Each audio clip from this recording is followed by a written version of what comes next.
Okay, good evening to all. Welcome to Learners Academy. Good evening to all the viewers. तो आज अपन हमारे English grammar का एक general portion शुरू करें, general syllabus to for all the students. ठीक है, फिर चाहे से वो क्लास 9th से हैं, फिर चाहे से क्लास 10 से हैं, 11th से हैं, 12th से हैं, या और भी किसी चीज की तैयारी कर रहे हैं फॉर द कॉम्पिटिटिव एग्जाम्स के जो फाइट करते हैं उन स्टूडेंट्स के लिए भी है। तो जनरल इंग्लिश की बात करेंगे। जनरली इंग्लिश की जो बेसिक ग्रामर होती है वो बच्चों की काफी वीक होती है, बाद में बहुत खामियाजा भुगतना पड़ता है, टाइम भी वेस्ट होता है बच्चों का काफी। तो इसीलिए हमने सोचा कि एक बैच उनका चलाया जाए। कुछ बच्चों की डिमांड भी थी, तो डिमांड को भी मद्देनजर रखते हुए कोई और भी आया। आओ बैठो। इंग्लिश ग्रामर के लिए आए हो बेटा? कौन से स्कूल से हो? Model school, okay. बैठो। तो general on which class? 10th, okay. ठीक है, चलो चलिए तो स्टार्ट करते हैं सेशन को। देखिए स्क्रीन पे। देखिए सबसे पहले हम बात करेंगे कि we are talking about English grammar. We are talking about what? English grammar. English grammar. तो जब इंग्लिश ग्रामर की बात करी जा रही है तो स्ट्रिक्टली इंग्लिश ग्रामर की ही बात करी जाएगी। ठीक है, हमेशा याद रखना, English grammar and English speaking are two different things. हाँ, we can not connect English grammar with English speaking. English speaking एक अलग चीज है। तो पहले 2 मिनट में उसी पे थोड़ा सा विचार विमर्श कर लेते हैं अपन, है ना। कई बार बच्चे मिसगाइड होके इधर उधर चले जाते हैं ना। जैसे कि फॉर एग्जाम्पल किसी ने कहा कि इंग्लिश ग्रामर सिखा रहे हैं, तो वहां चले गए और वहां जाके बच्चा इंग्लिश बोलना सीखने गया है भाई, जबकि वहां तो नाउन प्रोनाउन सिखा के भेज दिया, फीस भी लग गई। ठीक है ना। तो first of all let it make it very clear कि हम लोग यहाँ पे इंग्लिश ग्रामर सीखने बैठे हैं। We are not talking about English speaking. अच्छा, इंग्लिश स्पीकिंग कोई टीचर सिखा भी नहीं सकता ऐसे बिठा के, कोई भी सिखा भी नहीं सकता। English is a language. English क्या है? एक लैंग्वेज है। उसको बोलना, उसको बोलने के लिए कोई क्लास नहीं लग सकती। लग सकती है क्या? फॉर एग्जाम्पल हम बचपन से हिंदुस्तान में पले बढ़े, तो बचपन से हम हिंदी बोलना सीखे, तो क्या किसी ने हमको ग्रामर सिखाई? भाई 4 साल या 5 साल या 3 साल से बच्चा बोलना सीखना स्टार्ट कर लेता है, तो पहली लैंग्वेज जो निकलती है बाय डिफॉल्ट वो हिंदी निकलती है। फिर अपनी रीजनल लैंग्वेज जैसे राजस्थानी, सिंधी और जो भी है वो तो एक अलग चीज है, बाकी हिंदी तो सब बोलते ही है, राइट। तो वो जो बोलना सीखा, तो क्या एक 4 साल के बच्चे को संज्ञा सर्वनाम बताया गया है, या वो ऐसे बोल गया? ऐसे ही बोल गया। कैसे बोला? क्योंकि उसने वो चीज सुनी, क्योंकि वो उस एनवायरमेंट में रहा। फॉर एग्जाम्पल इंग्लैंड में एक बच्चा पैदा होते इंग्लिश बोलेगा, इवन वहां के तो भिखारी भी इंग्लिश में भीख मांगेंगे। तो इसका मतलब ये थोड़ी ना कि वो प्रोफेशनल है, प्रोफेशनल भिखारी है, ऐसा थोड़ी ना। समझ रहे हो बात को? कहने का मतलब है language speaking is a different process. उसका प्रोसेस ही अलग होता है, उसके लिए उस एनवायरमेंट में रहना पड़ता है। मैं क्या कह रहा हूं, आप इंग्लैंड में 1 साल जाकर रह लो, 1 साल छोड़ो, 6 महीने जाके रह लो, 3 महीने जाके रह लो, बिल्कुल किसी को कुछ नहीं बोलना आता होगा ना, वो भी इंग्लिश बोलता हुआ वापस आएगा। आदमी को भूख लगेगी, खाना तो मांगेगा वो दुकानदार से। अब वो हिंदी समझता ही नहीं है, टूटी फूटी बोलेगा, गिव मी ब्रेड ऐसे ही बोल देगा। तो धीरे धीरे फिर अगला दूसरा सेंटेंस बोलेगा, फिर तीसरा सेंटेंस बोलेगा, ऐसे ही चलेगा ना। और 1 महीने में, 2 महीने में, 3 महीने में इंप्रूव होती होती उसकी इंग्लिश अच्छी होती जाएगी। एक और एग्जाम्पल लेते हैं हम। कौन है? बुला लो जो भी है। बैठो, जल्दी बैठो। और कोई भी है क्या? सुयश, उसको वो चेयर दे दो। जल्दी आ जाओ भाई, जल्दी। वो चेयर ले लो सामने से। और फिर अब कोई आएगा तो चाबी दे देना, बोल देना बाहर से चेयर लिया। ठीक है। हाँ जी, तो हम बात कर रहे थे, कोई एग्जांपल लेते हैं। आप सब लोग क्रिकेट देखते हैं ना? देखते हैं। तो आपने एनालाइज किया होगा कि बहुत सारे ऐसे क्रिकेटर्स थे, जब वो शुरुआत में क्रिकेट में घुसे तो उनको उनके इंटरव्यूज हिंदी में लिए जाते थे, है ना। उनको इंग्लिश स्पीकिंग उनकी इतनी अच्छी नहीं थी। अब तुम तो आपकी और हमारी जनरेशन में थोड़ा सा गैप है, तो हमारे टाइम में ऐसे क्रिकेटर्स थे जिनका मुझे नाम याद है। आजकल तो हम लोग इतना क्रिकेट देख नहीं पाते, टाइम नहीं मिलता। पहले तो हम घुसे पड़े रहते थे। तो वहां पे बहुत ही प्रचलित क्रिकेटर है हमारे वीरेंद्र सहवाग या हरभजन सिंह जैसे क्रिकेटर। इनको भी हिंदी बोलनी, इंग्लिश बोलनी नहीं आती थी। अरे आजकल आप कपिल शर्मा शो में देखते हो, नवजोत सिंह सिद्धू, क्या मस्त इंग्लिश है उनकी। वो खुद ने खुलासा किया है कि जब वो क्रिकेट में घुसे तो उनको उनके इंटरव्यूज हिंदी में लिए जाते थे मैच जीतने के बाद, लेकिन आज उनकी इंग्लिश में। तो उन्होंने कोई ग्रामर सीखी क्या? ना, बस वो उस एनवायरमेंट में रहे। उन्होंने टूर्स किए भाई, क्रिकेट खेलते खेलते उनको ऑस्ट्रेलिया भी जाना पड़ा, इंग्लैंड भी जाना पड़ा, पता नहीं कहाँ कहाँ, अफ्रीका जाना पड़ा, तो पूरी दुनिया घूमे वो। तो वहां पे इंटरनेशनल लैंग्वेज इंग्लिश ही है। तो सरवाइव करने के लिए भाई, आदमी मरता क्या ना करता, डायलॉग सुना है ना, जो मर रहा है वो क्या नहीं करेगा, तो सरवाइव करने के लिए भूख लगेगी, खाना इंग्लिश में ही मांगेगा, हिंदी तो कोई समझता नहीं है, कैसे भी करके बोलेगा। ठीक है ना। लाइव एग्जाम्पल है, आपको 3 महीने ऐसी जगह पे छोड़ दें भाई जहां पे इंग्लिश ही बोली जाती है, आप खुद इंग्लिश बोल के सीख के वापस आओगे, कोई ग्रामर वामर नहीं आती वहां पे, समझ गए। तो English speaking is a entirely different process. हाँ, इंग्लिश ग्रामर जिसको अच्छी तरीके से आती है उसकी इंग्लिश स्पीकिंग प्रिसाइसली क्लियर होती है। जैसे फॉर एग्जाम्पल अभी हम हिंदी भी बोलते हैं, अभी हम हिंदी भी बोलते हैं, तो क्या प्योर हिंदी बोलते हैं? ढंग से नहीं बोलते हैं ना। हम हिंदी के जो वाक्य हैं, जैसे हमको बोलना चाहिए कि मुझको पानी का गिलास दो, हम क्या बोलते हैं? ला मेरे को पानी का गिलास दे। अब मेरे को तो कोई वर्ड ही नहीं है हिंदी में, है क्या? मेरे को कोई वर्ड नहीं है, तो हम भी प्योर हिंदी नहीं बोलते। बट ये है कि जिसको हिंदी की ग्रामर आती होगी वो मेरे को ना बोल के मुझको बोलेगा। तो डिफरेंस समझ में आया? वही डिफरेंस है कि अगर आपको इंग्लिश ग्रामर आ जाएगी तो आपकी इंग्लिश स्पीकिंग निखर के आएगी। भाई ऑलरेडी आ रही है, जब आपको ऑलरेडी इंग्लिश बोलना आ रहा है तो वो थोड़ा सा प्रिसाइसली क्लियर हो जाएगा। बट आपको बिल्कुल ही नहीं आती और आप इंग्लिश बोलना सीख जाओगे, ऐसी गलतफहमी में ना मेरे पास आना, ना किसी और टीचर, अगर कोई और टीचर ऐसा कह रहा है तो आपको बेवकूफ बना रहा है। ठीक है ना। He can not make you speak English by just teaching English grammar. हाँ, उसके लिए बहुत सारी चीजें हैं। इंग्लिश में खाना पड़ता है, इंग्लिश में बैठना पड़ता है, इंग्लिश में सोना पड़ता है, इंग्लिश में रहना पड़ता है, इंग्लिश में बोलना पड़ता है, तब जाके वो लैंग्वेज आप सीख पाते हो। ठीक है। तो अभी अपन अपने एग्जाम की बात कर रहे हैं कि आप जैसे कोई क्लास 9 से, कोई 10 से, या कोई ऑनलाइन ले रहा है, तो जैसे सपोज करो कोई कंपटीशन की तैयारी कर रहा है, तो वहां पे सिलेबस में जो इंग्लिश आती है, इंग्लिश ग्रामर आती है जिसकी अपन बात कर रहे हैं, उसमें वो एग्जाम हमारा क्लियर हो जाए, उसके पर्पज से हमने ये सेशन रखा है ना। और लैंग्वेज में अब क्या होता है कि अपन जैसे ग्रामर सीखेंगे तो ऑब्वियसली थोड़ा बहुत आपकी नॉलेज बढ़ेगी, तो आप में से अगर कोई ट्राई करता होगा इंग्लिश बोलने की तो उसकी थोड़ी बहुत हेल्प हो जाएगी। और मैं तो ये कहता हूँ कि ट्राई किया करो, हमेशा ट्राई किया करो। You all study in English medium school, but the iron is that कि आप में से कोई भी ट्राई नहीं करता, कोशिश ही नहीं करता। नहीं करते हो ना? बताओ, ईमानदारी से बताओ, नहीं करते हो ना? तो it is a very sad thing. बच्चे तरसते हैं। अब कौन आया? हम्म। तो चलो ठीक है, अब अपन इंग्लिश ग्रामर का यूनिट स्टार्ट से स्टार्ट करते हैं। देखो, कोई भी लैंग्वेज होती है, कोई भी लैंग्वेज होती है, उसकी सबसे छोटी इकाई होती है, सबसे छोटा यूनिट होता है, उससे फिर बड़ी यूनिट बनती है, फिर उससे बड़ी यूनिट बनती है, फिर उससे बड़ी यूनिट बनती है। तो इंग्लिश लैंग्वेज की प्रिसाइसली बात कर रहे हैं, तो उसकी सबसे छोटी यूनिट क्या होती है, उससे बड़ी क्या होती है, उसका एक चार्ट हम तैयार करेंगे। तो आप एक रफ शीट और पेन निकाल सकते हो, और फिर चाहो तो फेयर भी निकाल सकते हो। वैसे अगर आप, जैसे मैं आपको 2-3 सेशंस दूंगा, उसके बाद फिर अगर आप कंटिन्यू करोगे, इनकेस आप कंटिन्यू करते हो, आपको पसंद आता है और आपको लगता है कि हाँ मुझे ये चीज सीखनी चाहिए, तो फिर हम आपको प्रिंटेड नोट्स देंगे। तो आपको कुछ भी लिखने की जरूरत नहीं पड़ेगी यहाँ पे। उसका भी कारण बताऊं, क्योंकि क्या होगा, ये जब मैथ्स पढ़ाते हैं तो मैथ्स में मैं आपको लिखवा रहा हूँ here it is given that, तो आप किसी ने गिवन की स्पेलिंग GEVN भी लिख दी तो चलता है, क्योंकि हम मैथ्स पढ़ रहे हैं। बट यहाँ पे पढ़ी इंग्लिश रहे हैं, तो यहाँ पे तो जो स्पेलिंग करेक्ट होगी वही लिखनी पड़ेगी ना। अगर आप स्पेलिंग ही नहीं करेक्ट नहीं लिख रहे तो इंग्लिश पढ़ने का क्या फायदा? समझ रहे हो? तो इसीलिए मैं इंग्लिश जब पढ़ाता हूँ ना, तब मैं बोलता नहीं हूँ कि लिखो, मैं क्या कहता हूँ, केवल समझो। सब कुछ लिखा लिखा है मैं प्रिंटेड दे दूंगा। बट जब तक आपका सेट हो जाए कि हाँ आपको पढ़नी डिसाइड हो जाए, तब तक आप नोट डाउन कर लो 1-2 सेशन के लिए। फिर अगर आपका डिसाइड हो जाएगा, आप रजिस्ट्रेशन करवा लोगे, तो मैं आपको प्रिंटेड नोट्स देना शुरू कर दूंगा। आपको केवल देखना है, समझना है, देखना है, समझना है। और मैं बिल्कुल याद रखना, जैसे मैथ्स की क्लासेस होती है डिस्कशन, वैसे इंग्लिश की क्लास में हमारी पूरी डिस्कशन होगी। हम चर्चा करेंगे, आप सबसे पूछूंगा मैं कि बताओ आपके क्या ख्याल है, इधर क्या लगना चाहिए, इधर नाउन रखना चाहिए कि प्रोनाउन रखना चाहिए, क्या रखना चाहिए, बिल्कुल क्या कौन सी हेल्पिंग वर्ब रखनी चाहिए, बिल्कुल ऐसे डिस्कशन होगा। तो ऐसे मत सोचना कि मैं टीचर आप स्टूडेंट हो। ऐसे मान लो कि मैं भी इंग्लिश सीखना है और आप भी इंग्लिश सीखना है, बस ये कि थोड़ी सी ज्यादा मैं जानता हूँ, आप थोड़ी कम जानते हो। तो मेरे को जो आता है मैं आपको दे दूंगा, आपको जो आप पता है वो मुझे बता देना। मुझे सही लगेगा मैं बोल दूंगा सही है, अगर गलत लगेगा तो आपको करेक्ट कर दूंगा कि बेटा ऐसा नहीं ऐसा होता है। क्लियर? Clear, okay. चलिए, तो unit chart of English, written English language. देखो मैंने यहाँ पे प्रिसाइसली लिखा है रिटन, तो हम रिटन की बात करेंगे, स्पीकिंग की बात नहीं करेंगे। ठीक है।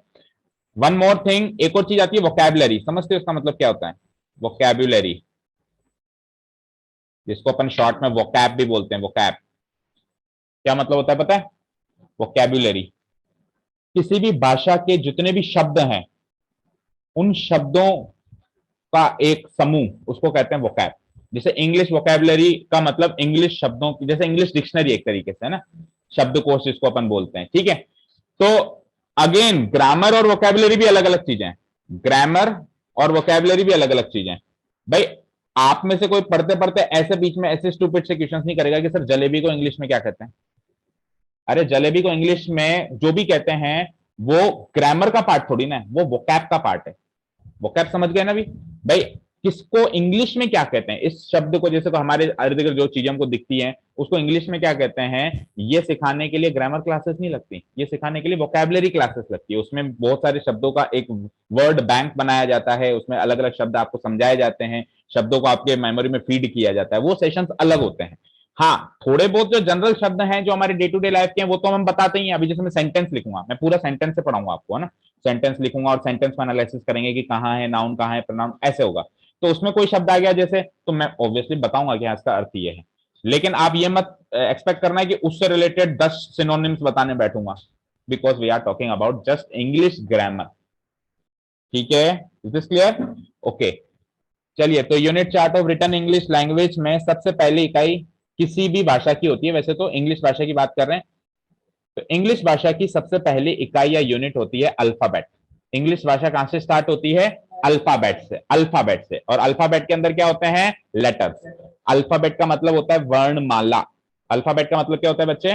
वर्णमाला। और लेटर्स का मतलब उसके अंदर के वर्ण। अभी कौन आया? माही। कहां बिठाऊं माही? माही लेट कैसे हो गए? सो गई थी? अल्फाबेट का मतलब वर्णमाला। और उस वर्णमाला के अंदर, माला क्या होती है? माला समझते हो ना, एक नेकलेस क्या होता है? माला, जिसके अंदर जैसे मोतियों की माला, तो उसमें मोती होंगे बहुत सारे, तो ये वर्णों की माला है, तो इसमें वर्ण होंगे बहुत सारे, तो उन वर्णों को क्या कहते हैं? लेटर्स। उन वर्णों को क्या कहते हैं? लेटर्स। और वो वर्ण, वो जो लेटर्स होते हैं, ले आओ बेटा अंदर, वो जो लेटर्स होते हैं वो कितने होते हैं इंग्लिश अल्फाबेट में लेटर्स? बोलो। 26, A to Z। अब कोई ऐसे नहीं कहेगा सर, इधर बैठ जाओ बेटा, कोई ऐसे नहीं कहेगा कि सर, अरे ऐसे बैठो ना, स्क्रीन पे कैसे देखोगे, कैसे घुमा, कोई ऐसे नहीं कहेगा कि छोटे एबीसीडी 26 एंड बड़ी एबीसीडी 26 52 हो गए ना, 26 ही मानी जाएगी, है ना? ठीक है ना, ये लॉजिक नहीं लगाएगा कोई। तो लेटर्स कितने हैं हमारे पास? 26। तो 26 लेटर से ये अल्फाबेट बना हुआ है, जिसको कहते हैं इंग्लिश अल्फाबेट। अब मैं एक छोटा सा सेंटेंस लिखता हूं, since you all study in English medium school, तो छोटे मोटे सेंटेंस तो आप पढ़ के समझ जाओगे। हाँ, नहीं समझोगे तो हम बता देंगे ना, थोड़ा बहुत तो देखो, अपने इंग्लिश सेंटेंस से स्टार्ट करूंगा, इंग्लिश सीख रहे हो तो थोड़ा बहुत तो ट्राई, दिमाग पे जोर लगाना पड़ेगा, समझने की कोशिश करनी पड़ेगी। बाद में तकलीफ ना है तो अभी थोड़ी तकलीफ तो पानी पड़ेगी। ठीक है, तो मैं एक सेंटेंस लिखता हूं, मुझे बताना सेंटेंस में क्या गलती है। अभी तक जितना पढ़ा है बस उसमें उसमें से एक सेंटेंस है। कौन कौन बैठा है यहाँ पे? लेटर से Priyanshu. Priyanshu has been studying, Priyanshu has been studying English for 3 weeks, for 3 weeks. Priyanshu 3 हफ्तों से अंग्रेजी सीख रहा है या पढ़ रहा है, but he has not been able he has not been able to learn its alphabets। इस सेंटेंस का मीनिंग समझ में आ गया क्या सबको? क्या मीनिंग आया, क्या समझ में आया? बोलो। हाँ साक्षी, बोलो, इसका मीनिंग क्या समझ में आया सेंटेंस का? I am not talking about कि इसमें गलती क्या है, आप तो मीनिंग बता दो सर, इसमें ये चीज कह रहे हो आप, वो काम कर, वो तो फिर बात की बात है, अभी अपन ने वो चीज स्टार्ट ही नहीं करी। हाँ, इस इस सेंटेंस का मतलब क्या है इन हिंदी?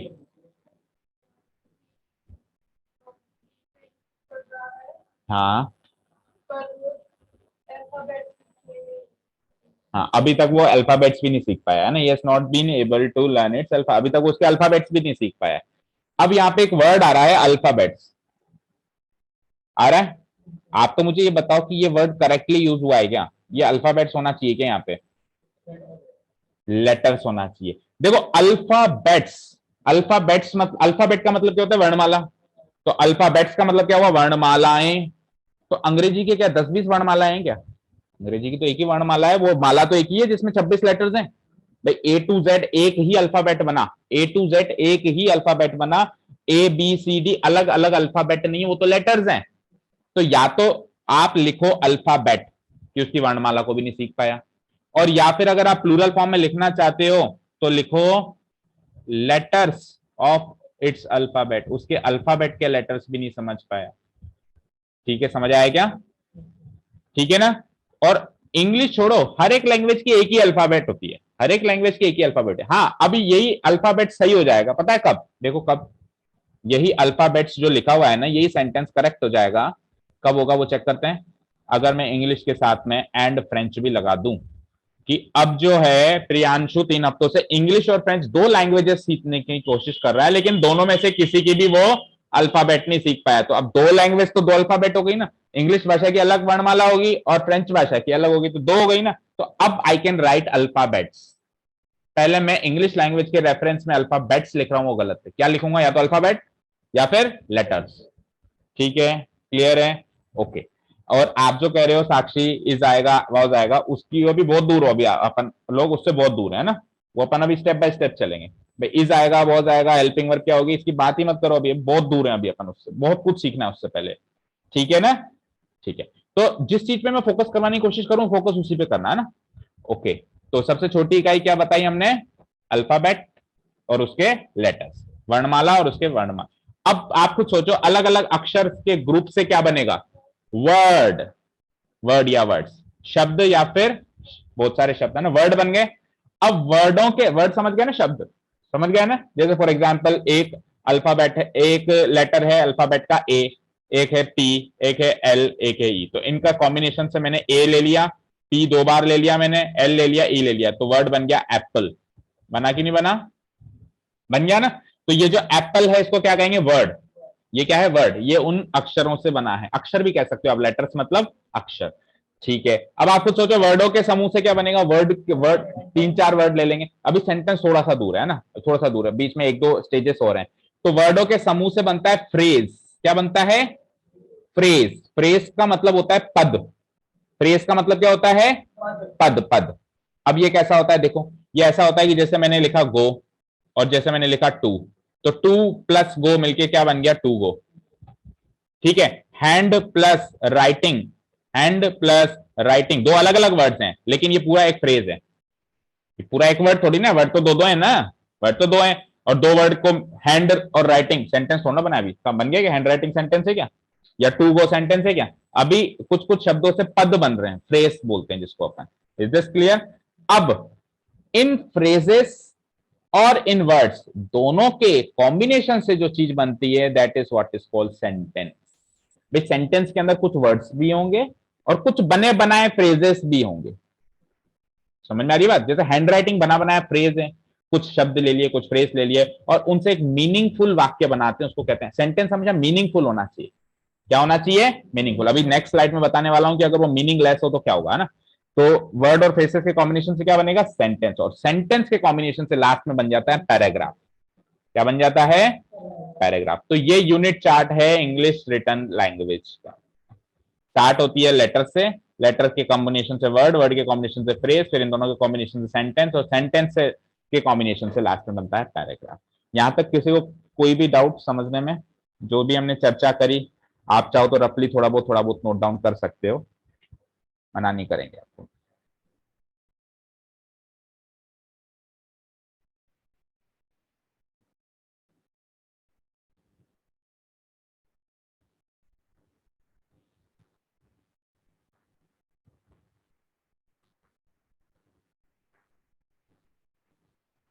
हाँ, इस चीज की गारंटी है कि अगर आप पूरे सेशन अटेंड करते हो ना, तो आपकी नाइन्थ नहीं, टेंथ नहीं, इलेवंथ नहीं, ट्वेल्थ नहीं, इवन जो आपके कंपटीशन लेवल पे इंग्लिश ग्रामर यूज होती है, उस तक की तैयारी अपन करवा देंगे अगर आप ध्यान से करोगे तो।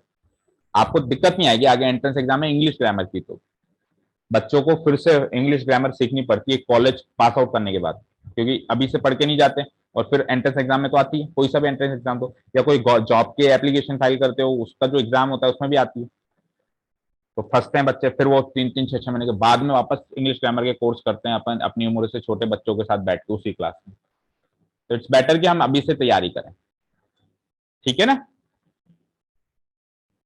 बट फिर भी किसी के ऊपर कोई कंपल्शन नहीं रहेगा बच्चों, है ना। ये हमने जस्ट फॉर एन एक्सपेरिमेंट शुरू किया है सेशन। अगर आपको पसंद आएगा तो ही यू विल ज्वाइन, अदरवाइज कोई दिक्कत नहीं हमको, है ना। चलो चलते हैं आगे नेक्स्ट स्लाइड पे। नेक्स्ट स्लाइड है कि अब सेंटेंस की बात हो गई है ना, तो कंप्लीट सेंटेंस या एक मीनिंगफुल सेंटेंस के लिए कुछ 5 रिक्वायरमेंट्स है जिसको बांटा गया है, इसको नाम दिया गया है हाई फाइव। क्या नाम दिया गया, हाई फाई। वो 5 रिक्वायरमेंट्स क्या क्या हैं उसकी हम चर्चा करेंगे, ठीक है। तो देखो, सबसे पहले बात करेंगे कि एक सेंटेंस में दो चीजें होनी बहुत जरूरी है, सब्जेक्ट और प्रेडिकेट। सब्जेक्ट और प्रेडिकेट, ठीक है। अब सब्जेक्ट क्या है, प्रेडिकेट क्या है, इस पर पहले चर्चा कर लेते हैं। मैं फिर से कह रहा हूं कि इसको हिंदी में क्या बोलते हैं, इस पर फोकस मत करो। इसको इस पे फोकस मत करो कि प्रेडिकेट को हिंदी में क्या बोलते हैं। वैसे विधेय बोलते हैं, हिंदी में भी आते होंगे आपकी, है ना। विधेय और सब्जेक्ट को क्या बोलते हैं, बोलो। उद्देश्य। उद्देश्य विधेय, है ना। तो आप उसको हिंदी में क्या बोलते हैं, इस चीज पे अगर आपको पता है, हमको मुझे पता है मैं बता दूंगा, आपको पता है आप बता देना। फोकस ये करो ये होता क्या है, मतलब इसका मीनिंग क्या है, not the Hindi word, meaning क्या है इसका। तो कोई भी सेंटेंस बोला मैंने, कोई भी सेंटेंस बोला, तो उसमें दो बातें होती है। उसमें दो बातें होती हैं। पहली बात ये होती है, जस्ट कट द फोन और मेक इट साइलेंस। हाँ, तो कोई भी सेंटेंस हमने बोला तो उसमें दो बातें होती हैं। एक बात ये होती है कि किसके बारे में बात कर रहे हैं, और दूसरी बात ये होती है क्या बात कर रहे हैं। भी कोई भी बात बोली मैंने, तो उसमें आपका माइंड जो काम करेगा ना, वो दो ही बातों पर सोचेगा कि सर ने किसके बारे में बात करी, ठीक है, और क्या बात करी। जिस मैंने कहा विराट कोहली ने आज सेंचुरी मारी, काम किसने किया, विराट कोहली, तो वो तो है सब्जेक्ट। वो तो है सब्जेक्ट, और उसने जो भी काम किया वो सारा है उसका विधेय, प्रेडिकेट, ठीक है। तो सब्जेक्ट मतलब हु, प्रेडिकेट मतलब व्हाट, क्या बात, तो बात क्या हुई है, एक्चुअली घटना क्या है, घटना बताओ, वो सब उसका प्रेडिकेट है। और उसका जो मेन हीरो है वो है सब्जेक्ट। समझ में आ गई बात, क्लियर है, ठीक है ना। तो सब्जेक्ट देखो, सब्जेक्ट के आगे क्या लिखा हुआ है, व्हाट इज इट अबाउट, किसके बारे में बात हो रही है। और वो जनरली जनरली जो सेंटेंस में होता है वो नाउन होता है, ठीक है। जैसे अभी विराट कोहली बोला तो Virat Kohli is a noun, अभी आगे चलेंगे अपन नेक्स्ट स्लाइड में, Virat Kohli is a noun. English grammar के लिहाज से आपको नहीं सर विराट कोहली तो क्रिकेटर है, अरे है ठीक है। इंग्लिश ग्रामर के लिहाज से अगर मैं सेंटेंस विराट कोहली रख देता हूं तो Virat Kohli is a noun in this sentence, proper noun है ना। समझ में आई बात। तो सब्जेक्ट का मतलब व्हाट इज इट अबाउट, किसके बारे में बात हो रही है। और प्रेडिकेट के बारे में का मतलब है व्हाट हैपेंड, बात क्या हुई, एक्चुअली बात क्या हुई, वो प्रेडिकेट है। समझ में आई बात। तो ये दो चीजें होनी चाहिए सब उसमें सेंटेंस में, तभी वो सेंटेंस है, नहीं तो वो सेंटेंस नहीं है। तीसरी चीज, मीनिंग निकलना चाहिए। क्या निकलना चाहिए, must make sense, must make sense, कोई अर्थ होना चाहिए। मैंने लिखा विराट कोहली ग्रामर प्रियांशु आ गया, कुछ समझ आया, कुछ समझ आया। आप कहोगे सर सब्जेक्ट तो दो दो यूज कर लिया आपने, विराट कोहली और प्रियांशु, हाँ आ गया वर्ब भी यूज कर ली, but it is not making sense, कोई सेंस नहीं निकला इसका। तो सेंटेंस वही जो सेंस बनाए, सेंटेंस वही जो सेंस मीनिंग दे, है ना। तो इट मस्ट मेक सेंस। अच्छा, और दूसरी रिक्वायरमेंट, सेंटेंस जो है, सेंटेंस जो है हमेशा कैपिटल लेटर से स्टार्ट होता है। सेंटेंस किससे स्टार्ट होता है, हमेशा कैपिटल लेटर। जो हमारे लेटर्स हैं वो स्मॉल एंड कैपिटल में डिवाइडेड होते हैं, तो उसमें जो सेंटेंस है वो हमेशा किससे स्टार्ट होगा, एक कैपिटल लेटर से स्टार्ट होगा। इसका मतलब ये नहीं है कि कैपिटल लेटर से और कोई चीज स्टार्ट नहीं होगी, सेंटेंस तो स्टार्ट होगा ही होगा, लेकिन सेंटेंस के बीच में भी कुछ चीजें जो कैपिटल लेटर से स्टार्ट होती हैं, उनमें से एक चीज है प्रॉपर नाउन। अभी अपन सीखेंगे नाउन प्रोनाउन सारी चीजें सीखेंगे, तो उनमें से एक चीज आती है प्रॉपर नाउन। आपने सीखा होगा हिंदी में व्यक्तिवाचक संज्ञा, किसी विशेष व्यक्ति वस्तु स्थान के नाम को व्यक्तिवाचक संज्ञा कहते हैं, that is what is called proper noun. जैसे मैंने कहा साक्षी प्रॉपर नाउन है, तो साक्षी को जब भी मैं जिक्र करूंगा एक सेंटेंस के अंदर, तो मैं एस कैपिटल लगाऊंगा। मैं क्या करूंगा, उसका एस कैपिटल लगाऊंगा, चाहे तो वो साक्षी लेटर, साक्षी जो वर्ड है सेंटेंस के स्टार्टिंग में है या बीच में है, कोई फर्क नहीं पड़ता, एस कैपिटल आएगा मतलब आएगा। आपने एप्लीकेशन लिखी होगी, है ना, लीव एप्लीकेशन लिखी होगी स्कूल में, तो आप जब अपना नाम बोलते हो कि hello sir I am my name is this, तो आप अपना नाम लिखते हो तो कैपिटल लेटर लिखते हो नहीं लिखते हो, लिखते हो ना, बोलो लिखते हो कि नहीं लिखते हो। तो कैपिटल लेटर से क्या क्या स्टार्ट होता है, एक तो सेंटेंस की स्टार्टिंग कैपिटल लेटर से होती है, फर्स्ट वर्ड पहला वर्ड, मतलब सेंटेंस का जो पहला वर्ड है उसकी स्टार्टिंग कैपिटल लेटर से होगी। उसके अलावा अगर सेंटेंस में कहीं प्रॉपर नाउन है तो वो भी कैपिटल लेटर से स्टार्ट होगा। जैसे अभी मैंने नाम दिया Sakshi, Sakshi is a capital noun, Sakshi is a proper noun, so it must start with a capital letter S, ठीक है। और लास्ट में है पंक्चुएशन मार्क्स, सेंटेंस के एंड में पंक्चुएशन मार्क्स या बीच में जहां पे भी जरूरत हो वो लगने जरूरी है। पंक्चुएशन मार्क्स कैसे होते हैं, जैसे कॉमा, जैसे फुल स्टॉप, जैसे इन्वर्टेड कॉमा, जैसे क्वेश्चन मार्क, जैसे एक्सक्लामेशन मार्क, ये सब क्या होते हैं बेटा, पंक्चुएशन मार्क्स होते हैं। ये 5 चीजें अगर एक सेंटेंस में है तो ही वो सेंटेंस है, अदरवाइज वो एक सेंटेंस नहीं है, एज पर इंग्लिश ग्रामर। हो सकता है कि किसी और लैंग्वेज की बात करें तो इनमें से कुछ चीजें ऐड हो जाएं और कुछ हट जाएं, वो दूसरी लैंग्वेज में जाती, समझ रहे हो बात को। दूसरी लैंग्वेज का नहीं कह सकते, we are talking about English grammar, तो इंग्लिश ग्रामर में ये 5 रिक्वायरमेंट्स होनी चाहिए। एक बार रिपीट करते हैं फटाफट। सबसे पहली दो रिक्वायरमेंट, सब्जेक्ट प्रेडिकेट। क्या होता है सब्जेक्ट प्रेडिकेट? क्या हुआ, किसके बारे में हुआ, क्या हुआ वो तो है प्रेडिकेट, किसके बारे में हुआ, कौन है हीरो, कौन है पात्र, कौन है। इस कहानी के सभी धारावाहिक, इस धारावाहिक के सभी पात्र काल्पनिक है, कहते हैं ना, तो काल्पनिक पात्र कौन है, वो है हीरो, वो है सब्जेक्ट, और उसके बारे में क्या कहानी चल रही है वो है प्रेडिकेट। Okay clear. थर्ड चीज की कैपिटल लेटर से स्टार्ट करना है आपको बीच बीच में प्रॉपर नाउन को, और स्टार्टिंग में पहले वर्ड को, ठीक है। चौथी चीज, चार चीजें हो गई। पांचवी चीज, पंक्चुएशन मार्क्स उसमें होने चाहिए, like comma, inverted comma, colon, semi colon. तो कंप्यूटर सीखते हैं उनको तो पता भी होता है, कॉलन सेमी कॉलन भी होते हैं, ऑब्लिक होता है, बहुत सारे पंक्चुएशन मार्क्स होते हैं हमारे पास, क्वेश्चन मार्क होता है, एक्सक्लामेशन मार्क होता है। वो सब जहां जहां जरूरत पड़े वहां लगानी है। अब कहां पड़ेगी वो तो फिर अभी कोर्स शुरू करेंगे तब बताएंगे, बट जहां जहां जरूरत पड़े वहां उनको लगाना है। क्लियर है यहां तक? चले आगे। ओके ठीक। अब सेंटेंस तक आ गए और सेंटेंस की रिक्वायरमेंट को सीख लिया, सीख लिया। अब बात करते हैं कि सर ये जो सेंटेंस आप बता रहे हो कितने टाइप्स के होते हैं। सबसे पहले बात करेंगे इसके पार्ट्स, है ना। इसके क्या मतलब, अगर मैं सेंटेंस को तोड़ूं, अगर मैं सेंटेंस को तोड़ूं तो उसमें से क्या क्या चीजें निकलेंगी, ठीक है। तो आपने सुना होगा कि जब अपन एक अभी अभी जैसे मैंने क्या कहा, सेंटेंस को तोड़ते हैं तो क्या क्या निकलता है, एक तो सब्जेक्ट और एक प्रेडिकेट। तो सब्जेक्ट तो हीरो है, प्रेडिकेट उसकी कहानी है, उसकी कहानी में उसने कुछ ना कुछ एक्शन किया होगा और उस एक्शन का प्रभाव किसी पे पड़ा होगा। समझ रहे हो? फिर से सुनो, सब्जेक्ट प्रेडिकेट। सब्जेक्ट तो हीरो है, एक्शन करने वाला, प्रेडिकेट उसकी पूरी कहानी है, उस कहानी में उसने कुछ एक्शन किया होगा, कुछ काम किया होगा, और उस कहानी का इफेक्ट कुछ ना कुछ किसी ना किसी चीज पे या किसी व्यक्ति पे पड़ा होगा।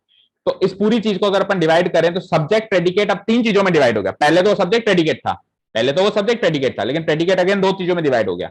एक तो हो गया एक्शन, और एक्शन का प्रभाव किस पे पड़ा। इसको अपन ब्रेक करके तीन चीजों में तोड़ देते हैं, that mean subject plus verb plus object. ये वर्ब प्लस ऑब्जेक्ट है ना, प्रेडिकेट का ही पार्ट है। वर्ब मतलब क्या, एक्शन हुआ, ऑब्जेक्ट मतलब किस पर एक्शन हुआ। आपने हिंदी में सीखा होगा कर्ता ने कर्म को, सीखा है। कर्ता ने कर्म को मतलब जो एक्शन करता है वो कर्ता, जिस पर एक्शन होता है वो कर्म। जैसे राम ने फल खाया तो राम इस कर्ता, फल खा गया तो फल इस ऑब्जेक्ट, जिसको खाया है उसने, कर्म। क्लियर है? तो वही इंग्लिश में, जैसे हिंदी में होता है कर्ता ने कर्म को, इंग्लिश में होता है सब्जेक्ट ने ऑब्जेक्ट को, सब्जेक्ट ने ऑब्जेक्ट को। ठीक है, तो पार्ट्स ऑफ सेंटेंस में बात करते हैं आगे। तो देखो हमने ये तो सीखा ही था कि सब्जेक्ट प्लस प्रेडिकेट होता है। प्रेडिकेट को अगेन मैंने दो पार्ट्स में तोड़ दिया, so it is verb plus object. तो चाहो तो आप सेंटेंस का पार्ट्स ऐसे याद रखो, सब्जेक्ट प्लस प्रेडिकेट, और चाहो तो आप ऐसे याद रखो, मोर प्रिसाइसली आप ऐसे याद रखोगे तो आपको ज्यादा फायदा होगा। कैसे याद रखेंगे more precisely? Subject plus verb plus object, क्योंकि प्रेडिकेट में भी दो हिस्से हैं, एक तो एक्शन हुआ और किस पर हुआ। ठीक है, तो आज के बाद आपसे कोई भी पूछेगा कि सेंटेंस के पार्ट्स क्या होते हैं, तो you will say subject plus verb plus object. बोलो साथ में, subject plus verb plus object. Subject कौन है? जिसने एक्शन किया। वर्ब कौन है? जो एक्शन हुआ। ऑब्जेक्ट जिस पर हुआ, जिस पर उसका इफेक्ट पड़ा। ठीक है, क्लियर है? ठीक है, अब सुनिए, subject plus verb plus object ये वाला स्ट्रक्चर काफी प्रचलित है और सारे टीचर्स पढ़ाते भी और होता भी है। बट कई सेंटेंस ऐसे हैं जिसमें सब्जेक्ट प्लस वर्ब तो है लेकिन आगे ऑब्जेक्ट नहीं है। उस ऑब्जेक्ट की जगह कुछ और चीजें भी आ सकती हैं। मतलब ऑब्जेक्ट के सब्स्टिट्यूट क्या क्या है, एक सेंटेंस में ऑब्जेक्ट को हटा दें तो उसकी जगह क्या क्या चीजें लग सकती हैं। तो उन तीन चीजों के नाम हमको लिखने हैं। ऑब्जेक्ट के अलावा, ऑब्जेक्ट के अलावा दो चीजें, मतलब टोटल तीन चीजें हैं। एक तो ऑब्जेक्ट खुद हो गया, उसको हटा दें तो उसके अलावा कौन कौन सी चीजें लग सकती हैं। तो ऑब्जेक्ट के अलावा एक चीज आती है जिसको कहते हैं कॉम्प्लीमेंट, और दूसरी चीज आती है जिसको कहते हैं एडवर्ब। क्या कहा मैंने? ऑब्जेक्ट के अलावा क्या क्या लग सकता है? कॉम्प्लीमेंट या फिर एडवर्ब। तो अब मुझे बताओ किसी भी सेंटेंस के तीन पॉसिबल स्ट्रक्चर्स क्या बन सकते हैं। ये सेंटेंस का स्ट्रक्चर बन गया, तीन पॉसिबल स्ट्रक्चर क्या बन सकते हैं। पहला structure subject plus verb plus object, दूसरा structure subject plus verb plus complement, object की सब्स्टिट्यूट करके क्या लिखा हमने? कॉम्प्लीमेंट, और तीसरा structure subject plus verb plus adverb. Is this clear? तो यही तीन स्ट्रक्चर होते हैं। आप जो भी सेंटेंस बोलोगे या लिखोगे ना इंग्लिश में, इन तीन स्ट्रक्चर से बाहर नहीं जा सकता। या तो वो subject plus verb plus object की कैटेगरी के स्ट्रक्चर से मैच करेगा, या फिर वो subject plus verb plus complement के स्ट्रक्चर से मैच करेगा, या फिर वो subject plus verb plus adverb के कॉन्सेप्ट स्ट्रक्चर से मैच करेगा। अब आप कहोगे सर कैसे, कैसे बताओ? तो don't worry, we will make an example. हम तीनों का एक एक एग्जांपल देंगे अभी, ठीक है। उससे पहले बात करते हैं एडवर्ब क्या है। तो कॉम्प्लीमेंट तो समझ गए क्या? चलो तीनों की बात कर लेते हैं। ऑब्जेक्ट समझ गए, ऑब्जेक्ट मतलब जिस पर इफेक्ट पड़ता है वो ऑब्जेक्ट होता है। कॉम्प्लीमेंट का मतलब होता है उपाधि। कॉम्प्लीमेंट का मतलब क्या होता है? उपाधि। उपाधि मतलब किस, जैसे कहते हैं ना भाई आज यार आज तो है ना तू बहुत अच्छी शर्ट पहन के आया है, कहते हैं ना thank you for the compliment, यार आज तो बहुत अच्छा लग रहा है, कहते हैं thanks for the complement.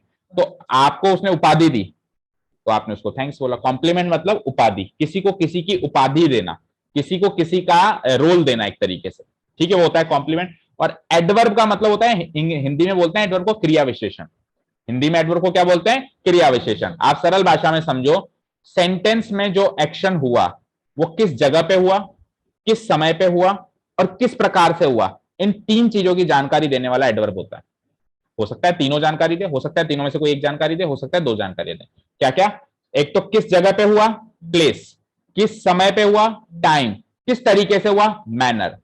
Time place manner. तो एडवर्ब के नीचे हम नोट करेंगे कि एडवर्ब कितने टाइप्स के हो जाते हैं, टाइम प्लेस मैनर। इसको जो टाइम की जानकारी दे उसको कहते हैं एडवर्ब ऑफ टाइम, जो प्लेस की जानकारी दे उसको क्या कह देते हैं, एडवर्ब ऑफ प्लेस, और जो मैनर की जानकारी दे उसको क्या कह देते हैं, एडवर्ब ऑफ मैनर। अब बहुत सारी चीजें हमने सीख ली, तो एक बार के लिए अब सेंटेंस लिख लेते हैं और सेंटेंस में चीजें अप्लाई कर, क्योंकि क्या होता है बहुत सारे बेसिक्स जब सीख लेते हैं ना तो खिचड़ी बन जाती है, जब तक उसको खाए नहीं तब तक दूसरी चीज, कहते हैं ना भाई ये तो खाने दो, दूसरी चीज लाए जा रहे हो लाए जा रहे हो, तो अब ये बहुत सारी चीजें ले आए टेबल पे, इसको खा लेते हैं एक बार, मतलब सेंटेंस में अप्लाई कर लेते हैं। ओके, तो देखो तीन सेंटेंस लिखता हूं मैं, तीनों का एग्जांपल्स देखना स्क्रीन पे। राम राइट्स अ लेटर, मतलब राम एक पत्र लिखता है। भाई बहुत सरल सरल सेंटेंस दूंगा मैं, बड़े सरल सरल, भाई जिसको इंग्लिश बिल्कुल भी नहीं आती हो ना वो भी एक बार देख के समझ जाए। मैं ऐसे नहीं कह रहा हूं कि आप परफेक्ट बताओ, मैं ऐसे नहीं कह रहा हूं कि आप परफेक्ट ऐसे बताओ कि राम लेटर लिखता है, राम लेटर लिख रहा है, राम लेटर लिख रहा होगा, टेंस भी बताओ, मैं ऐसे नहीं कह रहा हूं। आप तो बस मोटा मोटा बता दो कि इससे क्या समझ में आया, राम लेटर लिखता है, पत्र लिखता है, ठीक है। एक्शन कौन कर रहा है? तो ये तो हो गया मेरा सब्जेक्ट। एक्शन क्या हो रहा है लिखने का, तो ये हो गई मेरी वर्ब। एक्शन किस पर हो रहा है, तो लेटर हो गया मेरा ऑब्जेक्ट। तो you can see Ram writes a letter पहले वाले स्ट्रक्चर से मैच कर गया, subject plus verb plus object के स्ट्रक्चर से मैच कर गया। करा के नहीं करा? मैंने क्या कहा था, कोई भी सेंटेंस लिखोगे इन तीन स्ट्रक्चर से मैच करेगा, करेगा। चलो अब दूसरे स्ट्रक्चर से मैच करने वाला एक सेंटेंस लिखते हैं, ध्यान से देखिएगा। Ram is a doctor, Ram is a, किसके बारे में बात हो रही है, वो तो है सब्जेक्ट, हीरो कौन है, राम। अब यहां पे वर्ब कौन है, वर्ब है होगी इज। भाई देखो किसी का कुछ होना भी वर्ब है, इंग्लिश लैंग्वेज में किसी का कुछ होना भी। अब आप कहोगे सर राम ने इस सेंटेंस में कोई काम तो किया ही नहीं, याद रखना हिंदी में क्रिया का मतलब होता है कोई कार्य करना, लेकिन इंग्लिश में कुछ होना भी क्रिया है, होने की क्रिया, जिसको अपन बोलते हैं बी वर्ब। क्या बोलते हैं? B verb. हमने मैथ्स में भी सीखा था be verb, is am are was verb, उसकी जगह अपन इक्वेशंस में इक्वल टू का साइन लगाते थे। तो बी वर्ब का मतलब होता है कुछ भी होना, कुछ भी होना। तो यहाँ पे इज जो है राम का डॉक्टर होना बता रही है, ये इज क्या कर रहा है, ये इज राम का डॉक्टर होना बता रहा है, तो इज भी क्रिया मानी जाएगी, ठीक है। लेकिन अब ध्यान से देखो, राम ने क्या कोई एक्शन किया है क्या जिसका प्रभाव डॉक्टर पे पड़ा है? नो, दैट मीन्स ये ऑब्जेक्ट तो नहीं है, दैट मीन्स ये ऑब्जेक्ट तो नहीं है, फिर ये क्या है, ये कॉम्प्लीमेंट है। अरे राम को डॉक्टर की उपाधि मिली कि नहीं मिली, राम इज ए डॉक्टर। तो आपने चेक किया कि वर्ब के बाद कोई जरूरी नहीं है ऑब्जेक्ट है, वर्ब के बाद कॉम्प्लीमेंट भी आता है, आ रहा है, और जनरली बी वर्ब के बाद आता है। हालांकि केवल बी वर्ब के बाद आता है ऐसा नहीं कह रहा हूं, कुछ और वर्ब्स भी है जिनके बाद कॉम्प्लीमेंट आता है, लेकिन जनरली बी वर्ब के बाद तो कॉम्प्लीमेंट ही आता है, ठीक है। क्लियर? अब लास्ट वाला स्ट्रक्चर से मैच करें, ये सेकंड स्ट्रक्चर से मैच हो गया आपका बेटा, बोलो। Subject plus verb plus complement के स्ट्रक्चर से मैच हो गया, राम इज द डॉक्टर। ये वाला सेंटेंस का एग्जांपल हो गया। थर्ड सेंटेंस, थर्ड सेंटेंस ध्यान से देखिएगा। Ram is on the roof, क्या मतलब समझ में आया इसका? राम छत पर है, रूफ का मतलब होता है छत। भाई जो सेंटेंस आ रहे हैं उसका मैं मतलब बता दूंगा, डोंट वरी, ठीक है ना।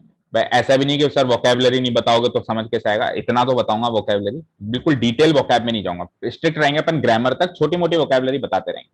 Ram is on the roof, Ram छत पर है, किसके बारे में बात हो रही है, सब्जेक्ट। अब मैंने क्या कहा था, किसी का होना भी क्रिया है, तो राम छत पर है तो राम का छत पर होना भी एक क्रिया, तो इसमें भी इस जो है वो वर्ब का काम करेगी, इस जो है वो किसका काम करेगी, वर्ब का। अब क्या राम ने कोई एक्शन किया क्या जिसका इफेक्ट रूफ पे पड़ा?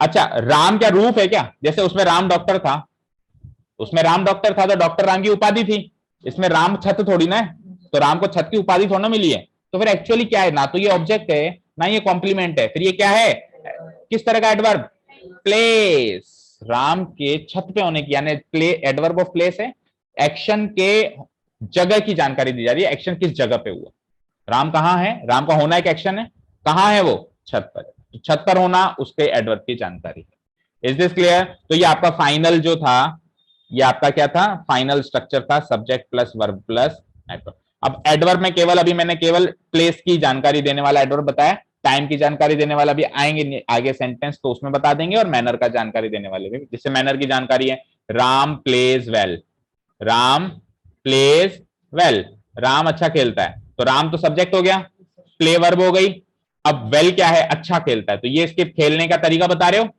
तो ये क्या हो गई, adverb of manner.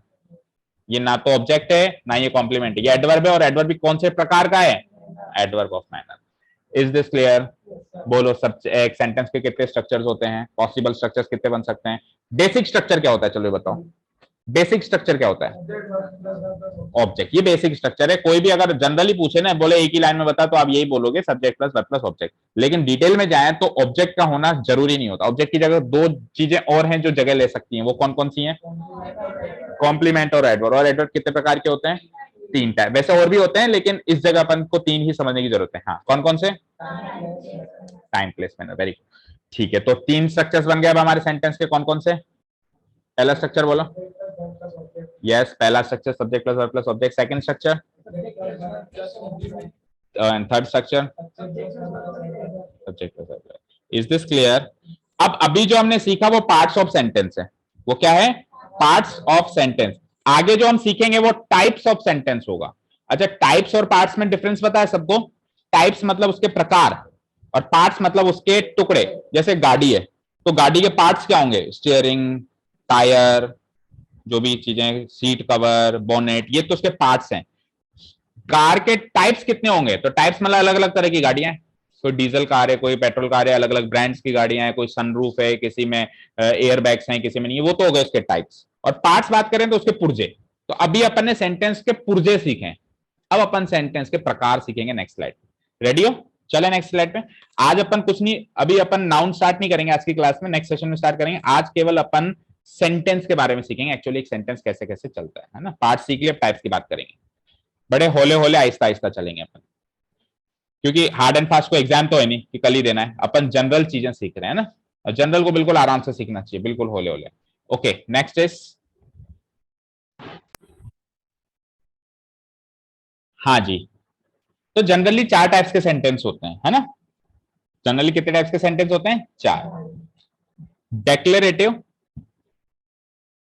Declarative, interrogative, imperative और एक्सक्लामेटरी, ये चार बेसिक टाइप्स के सेंटेंस। टाइप्स ऑफ सेंटेंस कितने प्रकार के, चार प्रकार के। ठीक है, एक एक करके सबको फटाफट से अपन रीड कर लेते हैं कि किसमें क्या होता है, किसमें क्या होता है। तो डेक्लेरेटिव सेंटेंस, डिक्लेयर करना, डिक्लेयर करने का मतलब क्या होता है, घोषित करना। घोषित करना मतलब कोई इंफॉर्मेशन देना। तो कोई भी सेंटेंस जो इंफॉर्मेशन दे रहा है वो डेक्लेरेटिव। जैसे अभी मैंने कहा राम छत पर है, तो इंफॉर्मेशन दी ना, इंफॉर्मेशन दी ना, राम इज अ डॉक्टर, ये भी इंफॉर्मेशन दी, ये भी इंफॉर्मेशन दी। या फिर उससे पहले क्या लिखा था, राम, एक और बताया था ना ऑब्जेक्ट वाला, राम प्लेस है, क्या था ऑब्जेक्ट वाला, कौन सा, तीन सेंटेंस बताया था ना पिछली स्लाइड में, Ram, Ram writes a letter, Ram writes a letter, ये भी मैंने इंफॉर्मेशन दी कि राम, तो तीनों ही डेक्लेरेटिव थे, तीनों ही क्या थे, डेक्लेर, इसको हिंदी में बोलते हैं घोषणात्मक वाक्य, डेक्लेरेटिव सेंटेंस। ठीक है, और जनरली अपन जो इंग्लिश में सेंटेंस लिखते हैं ना, ज्यादातर 90% सेंटेंस डेक्लेरेटिव ही होते हैं, जैसे तीन लिखे, तीनों ही डेक्लेरेटिव निकले। ठीक है, तो डेक्लेरेटिव सेंटेंस का मतलब है टेल्स समथिंग, कुछ बताते हैं, कुछ बताते हैं, पूछते कुछ नहीं है, बताते हैं। और ये एंड किससे होंगे, फुल स्टॉप को देखो, हमारे यहाँ ना इंटरनेशनली दो लैंग्वेजेस, दो इंग्लिश यूज होती है, एक होती है ब्रिटिश इंग्लिश और एक होती है अमेरिकन इंग्लिश। ब्रिटिश इंग्लिश और एक होती है अमेरिकन। ब्रिटिश इंग्लिश तो एक्चुअल ओरिजिनल इंग्लिश है, जहां से अंग्रेजी पैदा हुई, अंग्रेजी पैदा अंग्रेजों ने करी, ब्रिटिश लोगों ने करी, तो वो ओरिजिनल इंग्लिश है। और अमेरिकन इंग्लिश जो है मॉडर्न इंग्लिश है, मॉडर्न इंग्लिश है। आजकल हर चीज अमेरिका, क्योंकि सुपर पावर अमेरिका है, तो वो जैसी चीजें डेवलप करती है वर्ल्ड उसको फॉलो करता है। तो उन्होंने थोड़े थोड़े थोड़े थोड़े, जैसे समय निकलता जाता है तो थोड़े थोड़े थोड़े थोड़े शब्द मॉडिफाई होते जाते हैं। तो वो जो अब आजकल के नए नए शब्द है ना, वो शब्द ऐसे बोला जाता है कि अमेरिकन इंग्लिश से निकले हुए, ओरिजिनल इंग्लिश वर्ड्स वो है नहीं। ठीक है, क्लियर है। तो हम लोग बोलते थे ना फुल स्टॉप, अमेरिकन इंग्लिश में उसको पीरियड बोलते हैं। क्या बोलते हैं? पीरियड। तो एंड्स विथ ए पीरियड, ये फुल स्टॉप है बड़ा सारा, है ना। तो एक डेक्लेरेटिव सेंटेंस किससे एंड होगा? फुल स्टॉप से एंड होगा या पीरियड से एंड होगा, ऐसे समझ लो। तो डेक्लेरेटिव सेंटेंस के दो मेन बातें क्या याद रखनी है कि डेक्लेरेटिव सेंटेंस कौन से होते हैं? जो कुछ बताते हैं, टेल्स समथिंग, और वो एंड किससे होगा? एक फुल स्टॉप या पीरियड से एंड होगा। दो सेंटेंस लिखे हुए हैं, जैसे I like school, he has a dog, मुझे स्कूल पसंद है, उसके पास एक डॉग है। दोनों ही सेंटेंस जो है कुछ बता रहे हैं और दोनों के एंड में फुल स्टॉप है। क्या है? समझ आया डेक्लेरेटिव सेंटेंस? ठीक है। अभी जो पिछली स्लाइड में तीन सेंटेंस थे, जब अपने सेंटेंस के टुकड़े किए थे, वो तीनों के तीनों ही क्या थे? डेक्लेरेटिव सेंटेंस ही थे। Okay, second part is interrogative. Interrogation करने का मतलब होता है पूछताछ करना। कहते हैं ना, पुलिस उसको पकड़ गई और इंटेरोगेशन चल रहा है। इंटेरोगेशन चल रहा है मतलब उससे पूछताछ चल रही है। इंटेरोगेटिव मतलब कुछ पूछना। डेक्लेरेटिव बताते हैं, इंटेरोगेटिव पूछता है। ठीक है, आस्क अ क्वेश्चन, कुछ पूछने को, अगर अपने को कुछ पूछना है तो अपन जो सेंटेंस बोलेंगे पूछने के लिए या लिखेंगे, वो सेंटेंस क्या कहलाएगा? इंटेरोगेटिव सेंटेंस कहलाएगा। Is this clear? और ये एंड किससे होगा? एक क्वेश्चन मार्क से। ये फुल स्टॉप से एंड नहीं होगा, ये किससे एंड हो जाएगा? एक क्वेश्चन मार्क। जैसे कि दो एग्जांपल दिए हुए, डू यू लाइक जिम, क्या आपको जिम पसंद है? व्हाट टाइम इज इट, अभी क्या टाइम हुआ है? तो दोनों देखो पूछ रहे हैं कुछ ना कुछ, और यहाँ पे क्या लगा हुआ है? क्वेश्चन मार्क लगा हुआ है। Is this clear? दो तरह के सेंटेंस क्लियर है, एक तो कुछ बताते हैं, एक कुछ पूछते हैं। ठीक है। तीसरा है इंपेरेटिव सेंटेंस। इंपेरेटिव सेंटेंस का मतलब होता है आज्ञात्मक वाक्य। क्या बोलते हैं? आज्ञात्मक वाक्य। तो वैसे आपको पता चल रहा होगा, आज्ञात्मक से आज्ञा देना, ऑर्डर देना, लेकिन एक्चुअली इसमें ऑर्डर के साथ साथ रिक्वेस्ट भी शामिल होती है। तो इसकी डेफिनेशन की बात करें तो इंपेरेटिव सेंटेंस वो होते हैं जो कि या तो ऑर्डर देने का सेंस शो करें या फिर रिक्वेस्ट करने का सेंस शो करें। देखो, गिव्स डायरेक्शंस और कमांड। गिव्स डायरेक्शन, डायरेक्शन दे दे हमको, डायरेक्शन मतलब निर्देश दे दें कि ये काम ऐसे कर लो, या कमांड दे दे, कमांड मतलब होता है ऑर्डर दे दें, या फिर रिक्वेस्ट भी इसी में शामिल करेंगे हम। ठीक है ना। और ये भी पीरियड से एंड होगा, दैट मींस इसमें भी क्या लग जाएगा? फुल स्टॉप लग जाएगा। जैसे कि दो सेंटेंस का एग्जांपल है, put the dishes away, in dishes को दूर करो। Put the dishes away, in dishes को अवे करो, यानी मुझसे दूर करो, यानी इसको थोड़ा दूर डिस्टेंस पे आप रख दो। ठीक है, तो ये कमांड हुआ कि नहीं हुआ? या फिर डायरेक्शन भी कह सकते हो। सपोज करो आपके घर में काम वाली बाई आई, आपने उसको डायरेक्शन निर्देश दी कि बेटा एक काम कर, डिशेस को वहां रख दे, तो कमांड भी कह लो। या सपोज करो यही काम आप किसी बड़े को कह दो, तो आप वो रिक्वेस्ट का भी रूप ले लेगी, तो प्लीज इसको वहां रख दो। समझ में आई बात? क्लियर है? तो दूसरा सेंटेंस देखो, क्लीन अप योर टॉयज, अपने खिलौनों को साफ कर दो। इसको भी आप कैसे कह सकते हो? निर्देश भी कह सकते हो। ये कुछ बता नहीं रहे। जैसे मैंने कहा कि Priyanshu stand up and close the door, तो मैंने कुछ बताया नहीं इसको, मैंने कोई इंफॉर्मेशन नहीं दी ना, मैंने इससे कुछ पूछा, मैंने क्या दिया? कमांड दिया। तो इंपेरेटिव सेंटेंस होगा।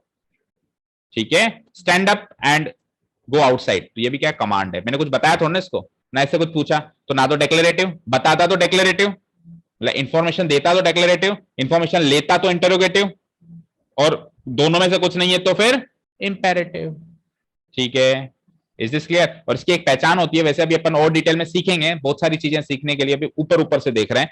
इसकी एक पहचान होती है कि जनरली ये वर्ब की फर्स्ट फॉर्म से स्टार्ट होते हैं ऐसे सेंटेंस। जनरली ये किससे स्टार्ट होते हैं? वर्ब की। देखो, पुट जो है वर्ब की फर्स्ट फॉर्म है, और क्लीन जो है वो भी वर्ब की फर्स्ट फॉर्म। बाकी सारे सेंटेंस देखो वर्ब से स्टार्ट नहीं हो रहे, ये प्रोनाउन से स्टार्ट हो रहा है, ये प्रोनाउन से स्टार्ट हो रहा है, ये वर्ब से स्टार्ट हो, ये तो क्या इंटेरोगेटिव है, तो इंटेरोगेटिव में क्या होता है? वर्ब बाहर आ जाती है, इसलिए ये इससे स्टार्ट हुआ है। बाकी इंटेरोगेटिव नहीं है और फिर भी वर्ब से स्टार्ट हो रहा है, तो ऐसा सेंटेंस क्या होता है? इंपेरेटिव सेंटेंस होता है। And last but not the least, exclamatory sentence, जिसको हिंदी में कहते हैं विस्मयादि बोधक वाक्य। एक्सक्लामेटरी सेंटेंस मतलब होते हैं जो कुछ फीलिंग्स को शो करे। क्या करे? जो फीलिंग्स को शो करे। जैसे कि मैंने कहा,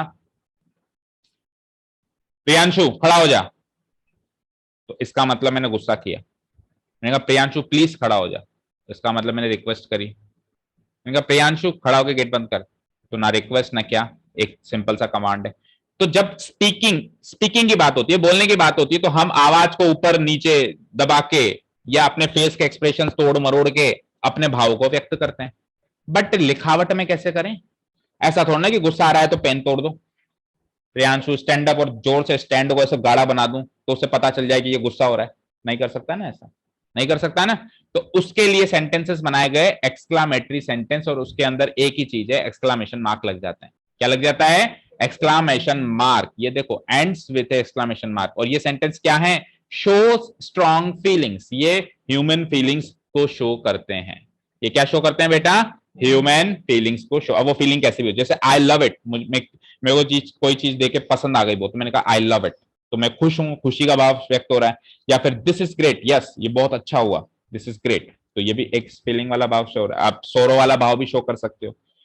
ठीक है, ये एक एक दो दो एग्जांपल ले रहे हैं, अभी बहुत सारी चीजें इसमें है ना, एक में ही बहुत सारी चीजें हैं, वो अपन धीरे धीरे डिटेल में जाएंगे तो सीखेंगे। बोलो टाइप्स ऑफ सेंटेंस, जो ब्रॉडली स्पीकिंग 4 टाइप्स के सेंटेंस होते हैं, वो क्लियर है सबको? कौन कौन से होते हैं? डिक्लेरेटिव मतलब डिक्लेयर करना यानी इंफॉर्मेशन देना।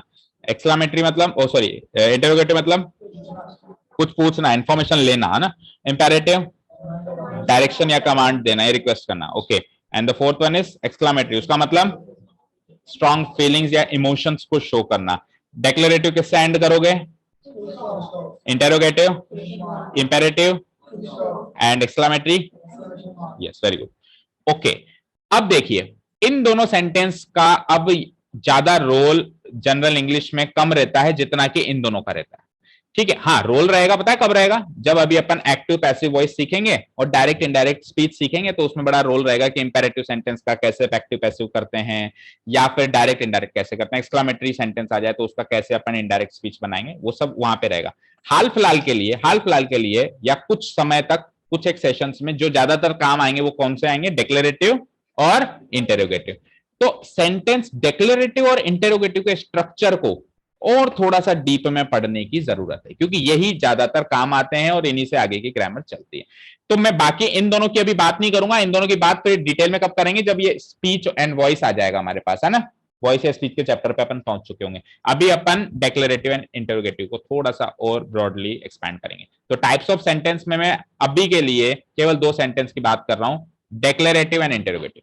हालांकि इंपेरेटिव और एक्सक्लामेटरी भी है, लेकिन उसकी अभी बात नहीं कर रहे हैं, डिटेल में बात नहीं कर रहे। तो इन दोनों के स्ट्रक्चर की बात करेंगे अपन। क्या करेंगे? इन दोनों के स्ट्रक्चर की बात। तो किसी भी सेंटेंस का जो स्ट्रक्चर होता है वो कैसा होता है? बोलो, किसी भी सेंटेंस का स्ट्रक्चर होता है वो कैसा होता है? Subject plus verb plus object, और ऑब्जेक्ट की जगह कॉम्प्लीमेंट एडवर्ब। अब मैं बार बार नहीं बोलूंगा कि बेटा ऑब्जेक्ट की जगह कॉम्प्लीमेंट और एडवर्ब लग सकता है, अंडरस्टूड है, बता दिया ना एक बार। अब मैं सिंपल सा बोलूं subject plus verb plus object, तो समझ जाना कि ऑब्जेक्ट की जगह कॉम्प्लीमेंट और एडवर्ब भी आ सकते हैं, वो भी उसके सब्स्टिट्यूट्स हैं, ओके। तो डेक्लेरेटिव सेंटेंस का स्ट्रक्चर बन गया मेरा subject plus verb plus object. ये सीखा था अपन ने, subject plus verb plus object. तो देखो, अब आपने सीखा होगा, भाई क्लास 9-10 के बच्चे हो तो इतना तो पता होगा कि ये वर्ब को हम 2 पार्ट्स में बांट देते हैं, एक होती है हेल्पिंग वर्ब और एक होती है मेन। तो इस वर्ब को अगर अपन 2 पार्ट्स में तोड़ दें तो अब स्ट्रक्चर क्या बन गया? देखो, वर्ब को तो मैंने 2 पार्ट्स में तोड़ दिया ना, तो ये वर्ब तो हट गई यहां से, और ये 2 पार्ट्स में टूट के क्या हो गई? हेल्पिंग वर्ब हो गई एक तो, और दूसरी क्या हो गई? मेन वर्ब हो गई। अब सेंटेंस का स्ट्रक्चर क्या बना? Subject plus helping verb plus main verb plus object, और फुल स्टॉप से तो एंड हो गई, क्योंकि we are talking about declarative sentence. तो डिक्लेरेटिव सेंटेंस का स्ट्रक्चर देखो, पूरा डिटेल्ड स्ट्रक्चर आपके सामने है। Subject plus helping verb plus main verb, HV मतलब हेल्पिंग वर्ब, एमवी मतलब मेन वर्ब, ऑब्जेक्ट, और लास्ट में फुल स्टॉप से ये एंड हो जाएगा। हाँ, वो एक अलग बात है कि किसी किसी सेंटेंस में हेल्पिंग वर्ब और मेन वर्ब मर्ज होके एक ही वर्ब बन के आ जाती है, वो एक अलग बात है। जैसे मैंने कहा आई लाइक स्वीट्स, तो इसमें लाइक वर्ब के अंदर ही हेल्पिंग वर्ब छुपी हुई है, डू। उसको आप अलग अलग नहीं करोगे, नेगेटिव करोगे तो डू नॉट लगा दोगे, लेकिन पॉजिटिव सेंटेंस में वो डू उसके अंदर ही छुपा हुआ है। तो हेल्पिंग वर्ब मेन वर्ब कई बार अलग अलग होके आते हैं और कई बार मर्ज होके एक ही वर्ब बन के आते हैं। ठीक है, क्लियर है? क्लियर है। अब अभी जो आप सेंटेंस देख रहे हो, अभी जो आप स्ट्रक्चर देख रहे हो बेटा, ये स्ट्रक्चर है, ये स्ट्रक्चर है। इसका एक एग्जांपल ले लेते हैं, चलो एक इसका एक एग्जांपल ले लेते हैं, तभी अच्छे से समझ आएगा। देखो, Ram is playing football, Ram is subject, is helping verb, playing is football क्या खेल रहा है? ऑब्जेक्ट, और लास्ट में फुल स्टॉप। तो स्ट्रक्चर वाइज पूरा सेंटेंस तोड़ के देख लिया हमने। Ram is playing football, Ram subject, is हो गई मेरी हेल्पिंग वर्ब, प्लेइंग हो गई मेरी मेन वर्ब, फुटबॉल हो गई मेरी ऑब्जेक्ट, और फुल स्टॉप मैंने लास्ट में लगा ही दिया है। हेल्पिंग वर्ब का मतलब होता है हेल्प करने वाली वर्ब, हेल्प करने वाली वर्ब। हेल्पिंग का मतलब क्या होता है भाई? सहायता करे। तो ये मेन वर्ब की हेल्प करती है, किसकी हेल्प करती है? हमेशा कोई भी कहे ना हेल्पिंग वर्ब, क्या क्या मतलब होता है, तो आप कह दोगे कि हेल्प करने वाली वर्ब। अगले ही पल उसका सवाल होगा किसकी हेल्प करती है, तो आप क्या कहोगे, ये मेन वर्ब की हेल्प करती है। ओरिजिनल वर्ब इसमें ये है, ओरिजिनल वर्ब इसमें ये है, इसकी हेल्प करने के लिए ये आई है। समझ आए बात। और इससे पहले जो मैंने एक सेंटेंस लिखा था, राम इज ए डॉक्टर, इसमें बताओ हेल्पिंग वर्ब कौन सी, कौन सी हेल्पिंग वर्ब है। हेल्पिंग वर्ब क्या करती है, किसकी, मेन वर्ब कहां है, मेन वर्ब कहां है, आपने कहा हेल्पिंग वर्ब, मैंने तो कहा नहीं। आपने कहा हेल्पिंग वर्ब, तो हेल्पिंग वर्ब का रोल होता है मेन वर्ब को हेल्प करना, तो कहां है इसमें मेन वर्ब जिसकी ये हेल्प कर रही है, नहीं है। अरे ये खुद ही मेन वर्ब है, इसमें हेल्पिंग वर्ब है ही नहीं, ये खुद ही मेन वर्ब है। ऐसा कोई फिक्स नहीं हो गया कि इस जब भी आएगा हेल्पिंग वर्ब के रोल में आएगा, इस मेन वर्ब के रोल में भी आ सकता है। हेल्पिंग वर्ब क्या होती है, जो मेन वर्ब का हेल्प करती है। दैट मीन्स जब जब हेल्पिंग वर्ब आएगी तब तब मेन वर्ब भी आएगी। और अगर एक ही वर्ब आ रही है तो वो मेन वर्ब है, वो हेल्पिंग वर्ब थोड़ी ना है। मतलब वो अलग अलग नहीं आ रही, वो मर्ज होके एक ही वर्ब बन के आ रही है। समझ में आ गई क्या बात, बोलो, क्लियर है। ठीक है ना। जैसे कि एक सेंटेंस लिख दिया मैंने, आई डू प्ले क्रिकेट, हाँ मैं क्रिकेट खेलता हूं, मैं क्रिकेट खेलता हूं। तो इसमें तो मैंने क्या करा, हेल्पिंग वर्ब और मेन वर्ब अलग अलग लिख दिया, हेल्पिंग वर्ब डू लिख दिया और मेन वर्ब लिख दिया। लेकिन क्या होता है, जनरली ये sentence I do play cricket ना लिखे आई प्ले क्रिकेट ही लिखा जाता है। बोलो, आई प्ले क्रिकेट ही लिखा जाता है ना। आई डू प्ले क्रिकेट पता है कब लिखते हैं, जब अपने को जोर देना होता है कि हाँ मैं क्रिकेट खेलता हूं, आई डू प्ले क्रिकेट। ठीक है। तो अब जैसे मैंने इन दोनों को मर्ज करके लिख दिया, तो ये कोई हेल्पिंग वर्ब थोड़ी ना, ये तो क्या है, मेन वर्ब। तो यानी कि सिंगल वर्ब आए तो वो मेन वर्ब है, और एक से ज्यादा वर्ब आए, अगर एक से ज्यादा वर्ब आए तो सबसे राइट साइड वाली मेन वर्ब है, बाकी सब उसकी हेल्पिंग वर्ब है। एक से ज्यादा जब वर्ब आए तो सबसे राइट साइड, जैसे ही हैज बीन प्लेइंग, तो सबसे राइट साइड में प्लेइंग है, वो मेन वर्ब है। उससे लेफ्ट साइड में जितनी भी आ रही है ना, हैज आ रही है, बीन आ रही है, या एक और भी आ रही है, वो सब उसकी हेल्पिंग, वो सब उसको हेल्प करने के लिए आई है वहां पर। क्लियर है क्या सभी को, बोलो, समझ आ रहा है, बोलो गायत्री, समझ आ रहा है अच्छे से, ओके। चलिए साहब, ये समझ आया तो बढ़ते हैं आगे। अब देखो, इंटेरोगेटिव सेंटेंस के स्ट्रक्चर और डेक्लेरेटिव सेंटेंस के स्ट्रक्चर में बेसिक डिफरेंस क्या होता है, एक ही डिफरेंस होता है क्या, आपको क्या डिफरेंस दिख रहा है इसमें बताओ। हेल्पिंग वर्ब आगे आ जाती है या सब्जेक्ट से पहले आ जाती है, ऐसा हम लोग याद करते हैं। ठीक है, क्या वाकई में ऐसा है। हाँ, क्वेश्चन मार्क तो चलो लग गया, क्वेश्चन मार्क तो चलो लग गया, लेकिन जो आंसर आपने दिया उस पर चर्चा करते हैं। आपने क्या कहा, हेल्पिंग वर्ब आगे आ जाती है, हेल्पिंग वर्ब कहां आ जाती है, आगे आ जाती है। ठीक है, अब मुझे एक चीज बताओ, मैंने एक सेंटेंस लिखा, देखो चर्चा चल रही है, विचार विमर्श चल रहा है, इसमें कोई ऐसी तो बात है नहीं। He has been playing football, he has been playing football, ये अभी तो डेक्लेरेटिव सेंटेंस है इस समय, तो ये अभी कैसा है, ये सेंटेंस डेक्लेरेटिव सेंटेंस, क्योंकि पहले सब्जेक्ट आ रहा है, फिर ये दोनों हेल्पिंग वर्ब्स है मेरी, और ये क्या है, मेन वर्ब है। मैंने क्या कहा था, सबसे राइट साइड वाली तो मेन वर्ब होगी, और उससे पहले जो भी लगी हुई है वो सब उसकी हेल्पिंग वर्ब होगी, और फुटबॉल मेरा ऑब्जेक्ट है, लास्ट में फुल स्टॉप लगा हुआ है। अब इस सेंटेंस को मैं इंटेरोगेटिव सेंटेंस में अगर चेंज करूं, तो आपने कहा, मैंने नहीं कहा, आपने कहा कि हेल्पिंग वर्ब पहले आ जाती है, तो साहब मेरे पास तो दो दो हेल्पिंग वर्ब है, कौन सी वर्ब पहले लगाऊं, हैज को पहले बाहर निकालूं या बीन को निकालूं।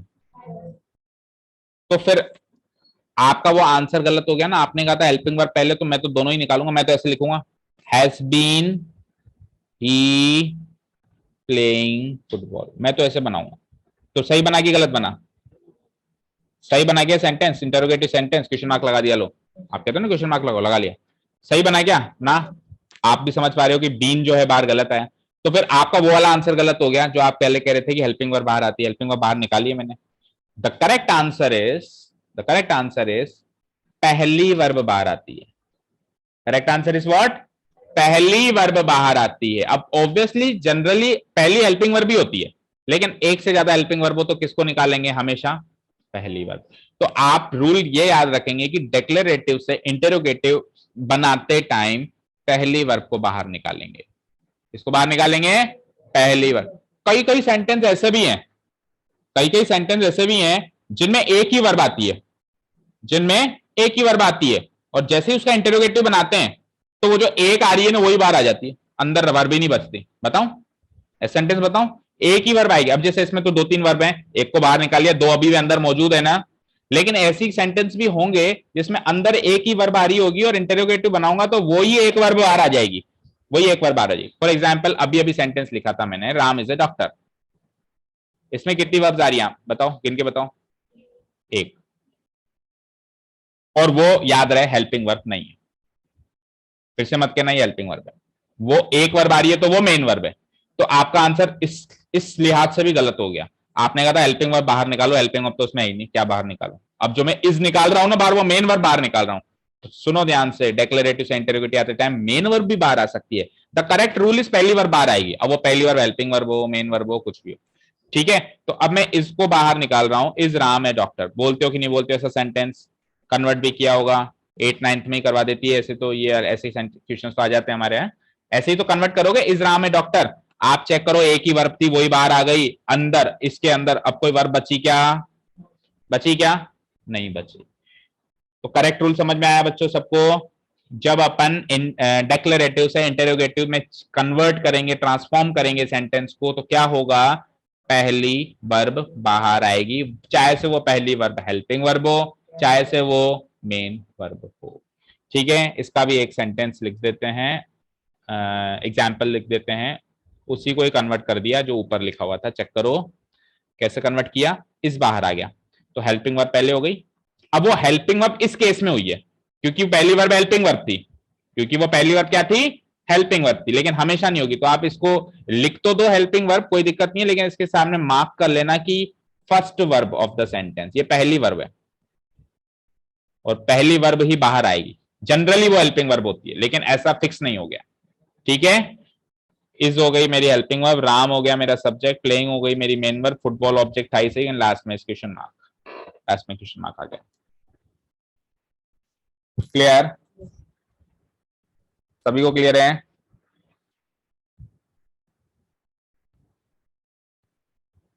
क्लियर है सभी को, और समझ में भी आ रहा है। तो यहाँ पे टाइप्स ऑफ सेंटेंस वाला हमारा कॉन्सेप्ट खत्म होता है। एक कॉन्सेप्ट हमने सीखा पार्ट्स ऑफ सेंटेंस, एक कॉन्सेप्ट हमने सीखा टाइप्स ऑफ सेंटेंस। अब बात करते हैं, आपने सुना होगा इंग्लिश में होती है, इंग्लिश में चीज होती है जिसको अपन बोलते हैं स्पीच, पार्ट्स ऑफ स्पीच। क्या मतलब होता है इसका, किसी को पता है? पार्ट्स ऑफ स्पीच सुना है कभी? नहीं सुना? स्पीच का मतलब क्या होता है? बोलना, अपन जो भी बोलते हैं। तो अपन जो भी बोलते हैं या जो भी लिखते हैं, अपन इंग्लिश में एक सेंटेंस लिख लिया, उसमें 10 वर्ड्स आ रहे हैं लेटर से, कितने वर्ड्स आ रहे हैं? 10। तो वो जो 10 के 10 वर्ड्स हैं वो क्या है? वो नाउन है, वो प्रोनाउन है, वो वर्ब है, वो एडवर्ब है, एडजेक्टिव है, प्रीपोजिशन है, कंजंक्शन है, क्या है? इसी को कहते हैं स्पीच। इसी को क्या कहते हैं? स्पीच। तो इंग्लिश में 8 पार्ट्स ऑफ स्पीच होते हैं। कितने पार्ट्स ऑफ स्पीच होते हैं? 8 पार्ट्स ऑफ स्पीच होते हैं। कितने होते हैं फिर से बोलो? 8 पार्ट्स ऑफ स्पीच होते हैं। दैट मीन्स हमने जो सेंटेंस में जो भी लिखा, हर एक वर्ड, ईच सिंगल वर्ड, उन 8 पार्ट्स ऑफ स्पीच में से कोई ना कोई एक होगा, उससे बाहर नहीं जा सकता, उससे बाहर नहीं जा सकता। तो अब आप खुद सोचो, अगर मैं वो 8 पार्ट्स ऑफ स्पीच पे कमांड बना लूं तो सेंटेंस का कोई वर्ड उससे बाहर जाता ही नहीं है, तो इंग्लिश ग्रामर पे मेरा पूरा कंट्रोल होगा नहीं होगा? समझ गए? तो सेंटेंस को समझने के बाद अब हमारा नेक्स्ट टॉपिक शुरू होता है 8 पार्ट्स ऑफ स्पीच को समझने का, ठीक है। केवल अभी नाम लिखवाऊंगा, उसकी पहला पार्ट होता है नाउन, वो चालू करेंगे अपन नेक्स्ट सेशन से। अभी मैं वो 8 पार्ट्स ऑफ स्पीच के नाम लिखवा देता हूं कि कौन कौन से होते हैं, ठीक है। तो नेक्स्ट स्लाइड पे देखो, पार्ट्स ऑफ स्पीच, हेडिंग डालो पार्ट्स ऑफ स्पीच।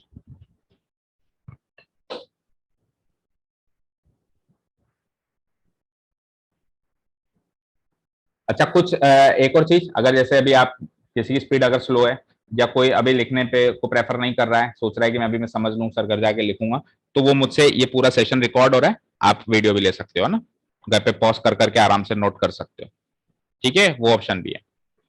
क्लियर है? फैसिलिटी सारी है आपके पास, बस अब आप में से पढ़ने वाले कितने, बस बात हुआ है, इच्छा किसके अंदर वो जिज्ञासा है सीखने की, ठीक है। अच्छा, पढ़ाई को है ना, पढ़ाई मत बोला करो, पढ़ाई को पढ़ाई बोलते हैं ना, टेंशन होती है, पढ़ाई करनी है, पढ़ना है, तो यार पढ़ा नहीं गया आज, पढ़ाई करनी है, हाँ टेंशन हो गई। ऐसे बोला करो सीखना है, तब एक्साइटमेंट होता है नहीं होता है, बोलो। मैं कहा आज एक नई चीज सीखेंगे, आप एक्साइटेड हो जाओगे, सर क्या सिखाने वाले हैं। मैं कहा आज ये पढ़ेंगे, अरे यार क्या पढ़ाएंगे सर आज। तो पढ़ाई को पढ़ाई ना बोल के, पढ़ना ना बोल के सीखना बोलो, देखो बहुत अच्छी चीज है, मतलब मजा आएगा चीज को सीखने में। ओके चलो, पार्ट्स ऑफ स्पीच।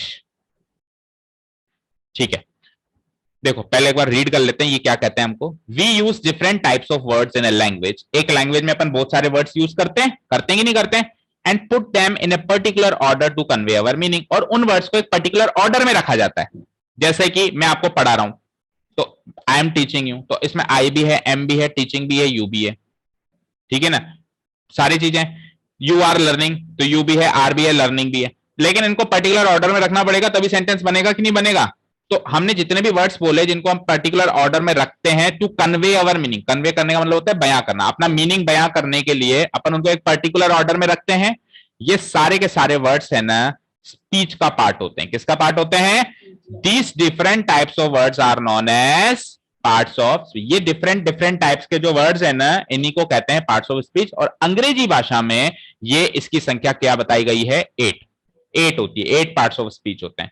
ठीक है, पहला पार्ट नाउन, पहला पार्ट ऑफ स्पीच क्या होता है? नाउन। गैस करो दूसरा कौन सा होगा? जहां जहां नाउन वहां वहां प्रोनाउन।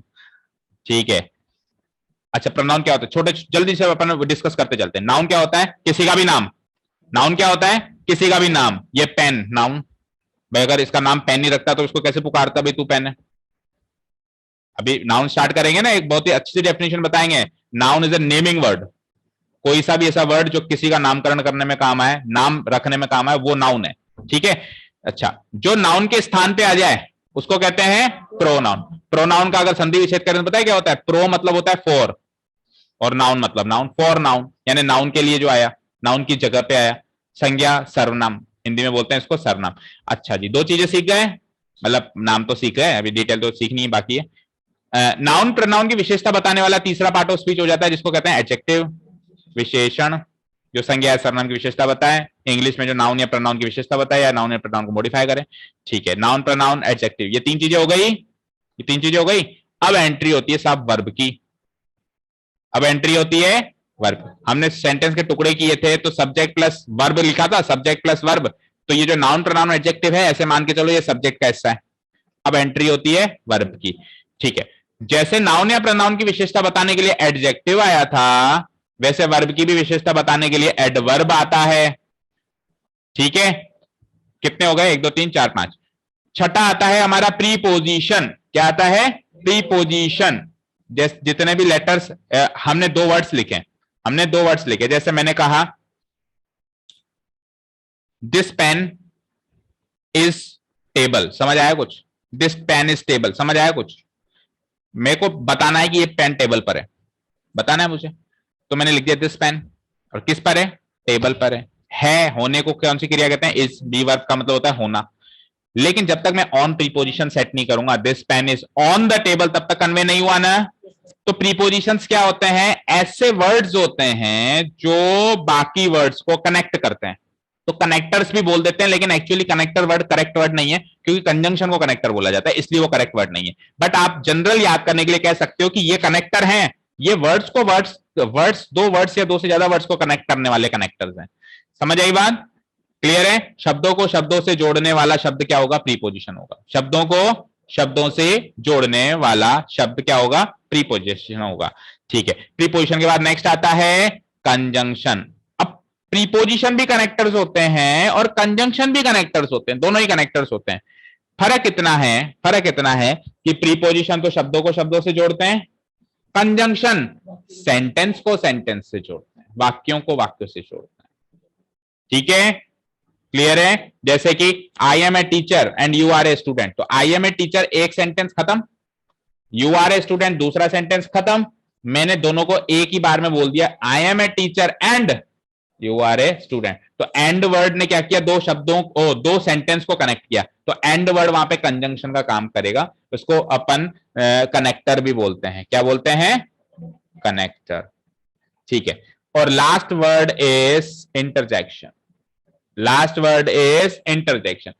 कुछ शब्द ऐसे बोलने पड़ते हैं जो फीलिंग्स को शो करें, जैसे कि शाबाश।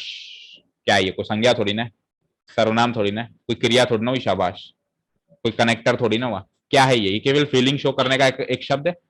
तो वो शब्द जो है ना शाबाश, वो क्या है, इंटरजेक्शन है। इंग्लिश में होता है bravo, well done, alas. Alas मतलब होता है कि कोई दुख व्यक्त करते हैं अपन। Hurray, we won the match. तो हुर्रे क्या है यहाँ पे, इंटरजेक्शन। तो जो वर्ड्स इस तरीके के फीलिंग्स को शो करें वो भी पार्ट ऑफ स्पीच ही है, उनको क्या कहेंगे अपन, इंटरजेक्शन।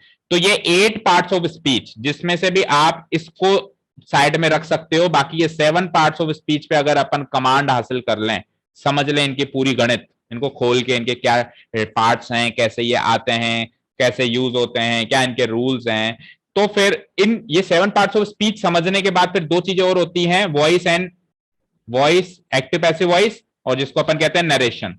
लेकिन ये वॉइस एंड नरेशन तब तक समझ में नहीं आने वाला है जब तक ये 7 पार्ट्स ऑफ स्पीच समझ में ना आए।